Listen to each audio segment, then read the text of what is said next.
Good morning, everybody. It is Monday, May 18th. I know you didn't see me last week, but you know what? Everybody has bad weeks, and last week was mine. But I'm back and ready to go. So let's review a little bit of what you were supposed to do last week. Last week, you took a look at our first week of what we were studying for World War II.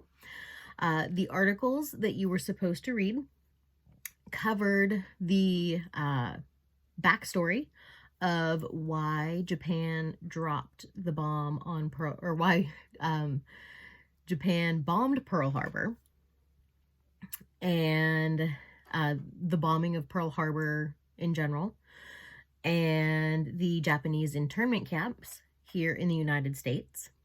And then the symbols of Rosie the Riveter and Uncle Sam that the United States used to rally the citizens and the troops behind World War II. So what we're going to take a look at this week is sort of wrapping up World War II. And trust me, I know World War II we could spend a month on, just like the Great Depression, but we gotta keep going.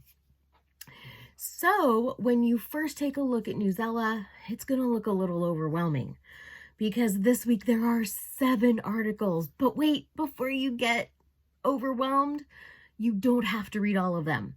You only have to choose 4 of them to read.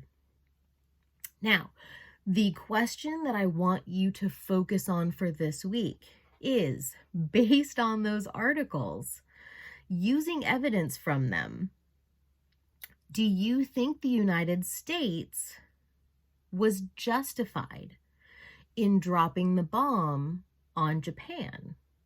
And explain your thoughts using evidence from those articles that you read. Now, a few things to think about before you just say, yes, we needed to get back at the Japanese. So a few things to think about. There were approximately 2,000 of our servicemen and women that lost their lives in Pearl Harbor.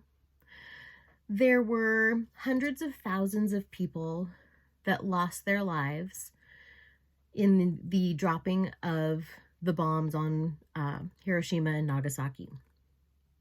Now, one of the arguments that has been made is that had the United States invaded Japan, there could have been a loss of 1 million or more lives. Something to think about. Now, the articles that you have the opportunity to read on Newsella, they are going to range from the Navajo Code Talkers, otherwise known as the Wind Talkers, letters that went back and forth between World War II service members and their families and loved ones. So yes, there are some love letters in there. Latinos and World War II, D-Day, the cause and effect of war, so it actually goes back to World War I and some of the impacts that we see today, the effects of Hiroshima, and then finally, World War II in the Pacific Theater, which we don't hear as much about as the European theater. So those are the articles that you will have an opportunity to read. And again, you only have to read 4. So if you choose to read all of them, then all the better.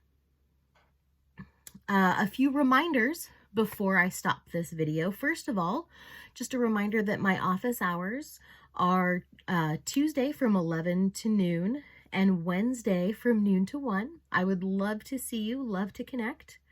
And the links for those video conferences are going to be both in Google Classroom and in your email. So make sure to check for those. Also, the National World War II Museum has daily webinars, and they're free. You don't have to pay for them, with both veterans and citizens who lived through World War II. So if you're looking for firsthand experiences of all of these things that we're talking about, there's links to those, and I'm providing you the link to the museum here in this posting. Also, I thought we could have a little bit of fun. So I decided to create a Flipgrid chat, and I'm also including the link to that. What or who is keeping you sane during this quarantine? So I put my video up already, and I would love to see yours. Finally, Monday is Memorial Day. So we'll get a 3-day weekend this weekend, and there won't be a new posting of an assignment until Tuesday. So I hope you have a wonderful 3-day weekend, a wonderful week, and I will see you on Tuesday.